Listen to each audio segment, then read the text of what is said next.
Hi, my name's Emma, and for this leadership interview project, I interviewed my good friend Molly Crooker.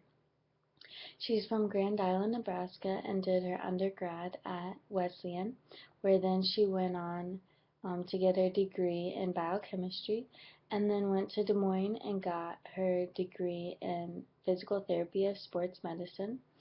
And from there, she met her husband, she's had 2 kids, and she really got into health and exercise. About 10 years ago, she started her own business through Arbonne, a health and wellness company, and has been booming and been becoming a great leader to many women over the years and has just been such a great inspiration. I met Molly about a year ago through CrossFit, which is an exercise program that we do together, and I have just been blown away by her kindness and her how much she knows about people and how many people she knows and just everything about her. So I thought she was perfect for this role. So the first thing I asked Molly was what's a leader, or what defines a leader in her eyes, and she said someone who inspires and motivates others and really gets followers. So people that um, can keep the motivation and keep people going and keep pushing on even when times get tough or even when people don't want to work or they lose motivation and they don't know where to look.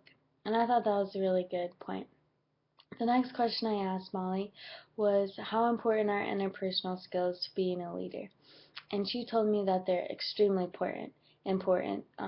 They're the most important thing because by being a leader, you're communicating with people all the time, and you really need to have efficient and effective communication in order to get your point across, and in her case, especially to grow her business. And so it's extremely important, but the one main thing that she really wanted me to know was that you don't have to be an extrovert to be a great communicator or to have um, really great interpersonal skills. And this was really touched home with me because I'm more of an introvert. And she said, as long as you're there and you're listening and you're doing your best, you don't have to be someone that is so outgoing and talkative, and almost being an introvert and being able to process more and listening to people can really help being a great leader. The next question I asked Molly was, what are some of her great leadership skills? And the first thing that came to her mind was her listening skills, communicating, having a positive mindset, having self-motivation and self-determination, and to really dig down deep. Her biggest point again was that we have 2 ears and we only have one mouth, so you need to listen twice as hard as you speak. And there's a big difference between I'm listening and I hear you.